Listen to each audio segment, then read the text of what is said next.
স্বামী স্ত্রীর সম্পর্কটা কেমন জানেন? স্বামী স্ত্রীর সম্পর্কটা হচ্ছে হাত আর চোখের মতো। হাত ব্যথা পেলে চোখ দিয়ে পানি ঝরে, আবার চোখ দিয়ে পানি ঝরলে হাত সেই পানি মুছে দেয়, ঠিক কি না? স্বামী স্ত্রীর সম্পর্কটা এরকম হবে, হাত আর চোখ। হাত কেটে গেলে চোখ দিয়ে পানি পড়ে, আবার চোখ দিয়ে পানি পড়লে হাতই ওই পানি মুছে দেয়। সম্পর্কটা এরকম থাকার দরকার আছে না নেই? আছে। আল্লাহ তাআলা স্বামী স্ত্রীর সম্পর্ককে কোরআনে পোশাকের সাথে তুলনা করেছেন। ড্রেস, কস্টিউম, পোশাক। আওয়াজ করে বলেন, কিসের সাথে তুলনা করেছেন? পোশাক। কেন পোশাকের সাথে তুলনা করলেন?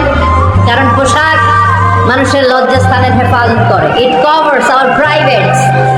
পোশাক, ড্রেস এন্ড কস্টিউম, এটা আমাদের লজ্জাস্থানকে ঢেকে রাখে, আমাদের ঈমান বাঁচায়।